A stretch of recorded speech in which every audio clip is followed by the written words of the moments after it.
If you ever went on a date with someone you met through an app and they didn't look like their profile or they just weren't a great human being, this is how you can avoid that and stop wasting your own time.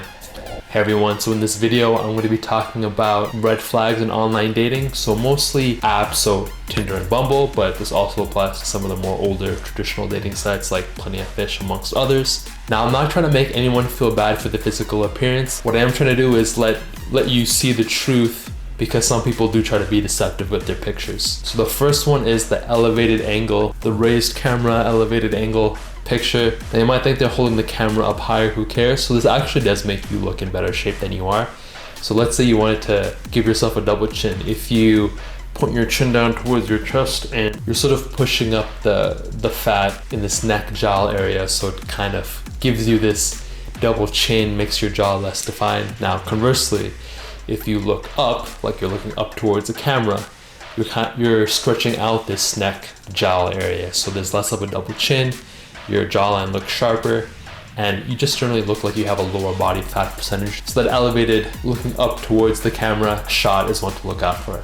And if you like that tip, please show some support and give this video a like and subscribe to my channel. Now the next one is hiding the arms and the calves. So just to break that one down a little bit, men and women put on weight differently. For men, generally it goes to the belly, so it gives the beer belly that guys get when they get older. Their eating habits get worse and their metabolism slows down. But usually the arms and legs stay pretty trim unless you're in a higher body fat percentage. For women it's different.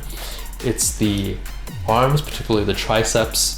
Sometimes people call them bat wings. So, and then also the hips, thighs, and calves. So what some women do is they'll take a picture, it'll still be of their upper body, but their arms will be cropped out. Or you can see their arms, but not completely, so you can't actually tell how wide they are, and to kind of give the appearance they're in better shape than they actually are. Similarly with the calves, if they have a cankle situation going on, they might crop the picture just before it gets to the calf, or specifically the cankle, the ankle area. And the other one is the twisting pose. Sometimes people call it the Instagram model pose. So their hips will be facing one way and then they'll be looking towards you or the camera. Or basically it's just some picture where their hips are going one direction and their upper body is going another direction.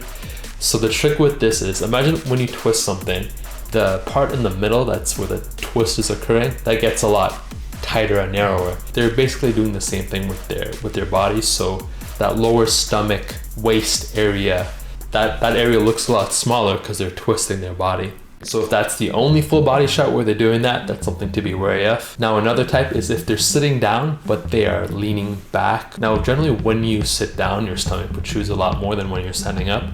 If you imagine your upper body and lower body are at a 90-degree angle when you're sitting down, but 180 when you're standing up. By leaning back, you're increasing that angle and stretching out that stomach area, so your stomach doesn't protrude that much. So it gives the impression of a flatter stomach. And kind of related to that one is if they're standing up and they're raising their arms, so that again kind of stretches out the entire upper body area a little bit, and also they might arc their back a bit, so they max out that 180-degree angle, or they go even past that to kind of stretch out that section even more. Now another one is the quality of the picture. If they look a little bit low resolution, it could be with an older camera and they don't have the device anymore, but they've uploaded the picture to social media, like on their Instagram or whatever.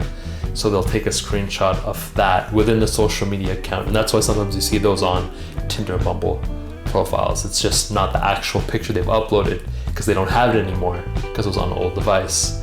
So even though they look good in that picture, that might not be how they look like anymore.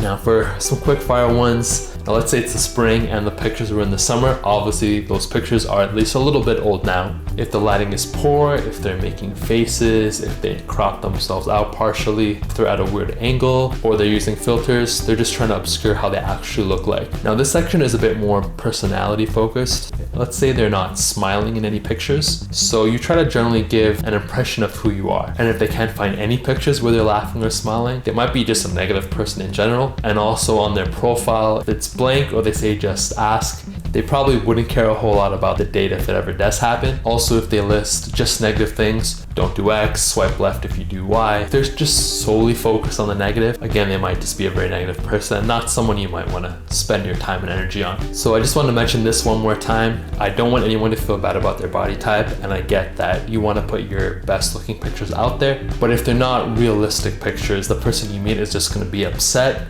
and you've wasted their time and your own. So I do strongly encourage you to put out honest pictures, but still work on improving your appearance, so your grooming, personal style, getting in shape, whatever it happens to be. So if any of these tips helped out, maybe you can connect the dots on a date you had that didn't go well, and now you can see the red flags that you initially missed. Or you just enjoyed the video, please give the video a like, drop a comment, and subscribe to my channel.